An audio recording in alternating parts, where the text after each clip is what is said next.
I'm here with the Beverly Hills High School Athletic Director, Mr. Kevin Brown. So how are you doing? Doing great. Good. Leo, thanks for having me on today's show. Yeah.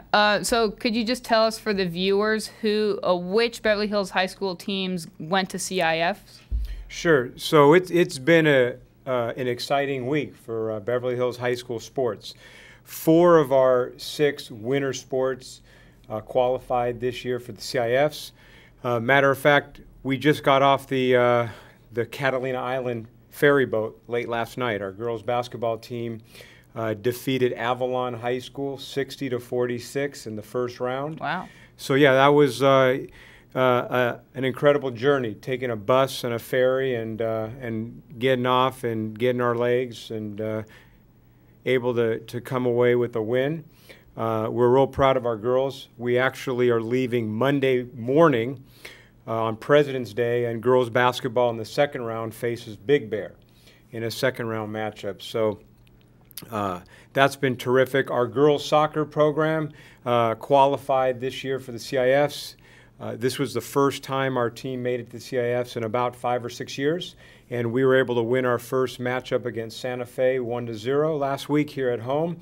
And unfortunately, yesterday at La Sierra in the second round, we were defeated 1-0. But all in all, it was a great year for girls soccer. Competing in the Tough Ocean League, we were a qualifier, a guaranteed qualifier, because we were actually in the top 3 in the conference. And then boys basketball, you know, in the past several years, we've been really successful. We were CIF champions a couple years ago. We were semifinalists last year, so we were placed in the top Division 1AA playoff division, and we were matched up the other night against Etiwanda, which was seeded number 1, and our team really fought hard. We were up 29-15 at half. We were up by 4 starting the fourth quarter, and unfortunately Etiwanda got hot. They had some really good guards that hit some threes, and we got into a little foul trouble, and we were defeated 58-48 in that first round game. So that was tough there. But all in all, a great winter showing for our athletes. That's great. And how would you compare this year's athletics to a couple years back? Would you say it's better or worse? Well, like you heard, our girls soccer team, first time in the last 6 years. Girls basketball, we're now in the 3rd round. Boys basketball, you know, even though we had a tough loss, I mean, we were 2nd in the Ocean League, and I mean, the program is still doing fine. And our boys soccer program, we're really young. We played many freshmen and sophomores, so that program's on the rise. And girls water polo, that's going to take some time, but we've got a great participation there. So I think, you know, and sports here is definitely moving in the right direction. That's good to hear. And how do you think the school is helping? Are people coming to the games? Oh, absolutely. We have a great home court advantage.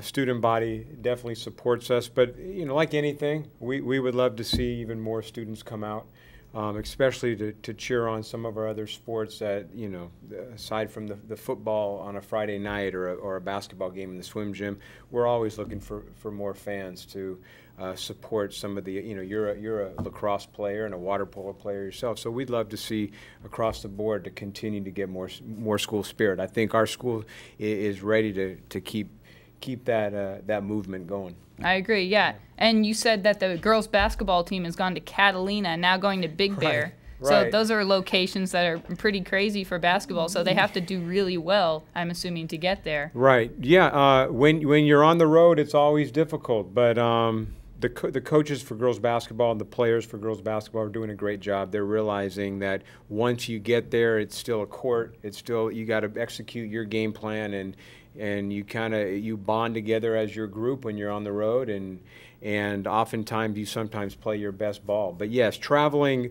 it's unheard of to go to Avalon and then to Big Bear. Yeah. But it'll even itself out to where if we can get the win at Big Bear, we'll be at home for a couple games. And one of the biggest problems for high school and college sports is that varsity, sometimes seniors graduate, and so they have to be replaced. So do you think that's going to be a problem next year? Well, yeah, in college it's a little different because now you see it's the one and done. You get some of these top players that come in for 1 year and then they go to the pros. I think we're building programs, so that you'll see that up and down type of competitive success in terms of win and losses across the board in any high school. But if you're building solid programs, you're going to consistently and aside from the program building, if you keep your coaches, and we've got some fine coaches in these programs that have been here for a while, I think across the board we'll be fine. You won't see any drastic difference there.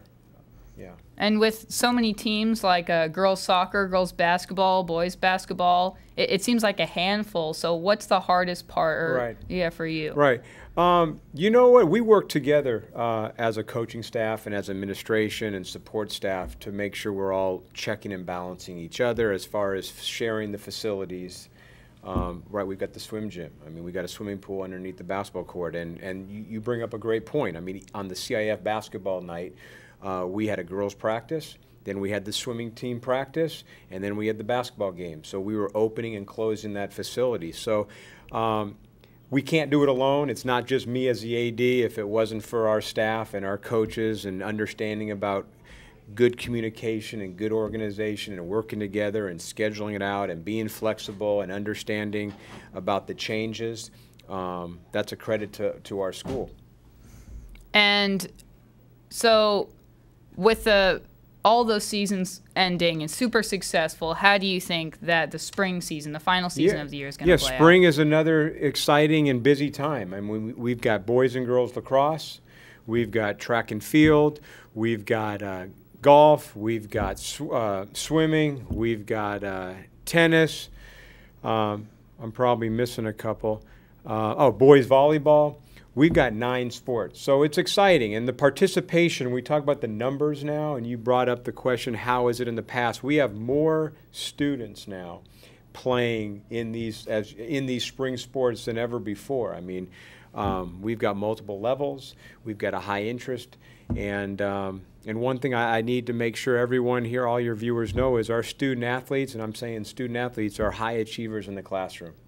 And we're really proud of, across the board, we've got over 700 athletes, and we're at a strong B average across the board. So it's definitely something that the whole community can be proud of, and we'd love to have even more support, and I'm looking for great things here. That's great. I'm sure our sports teams will continue to make Beverly Hills High School proud.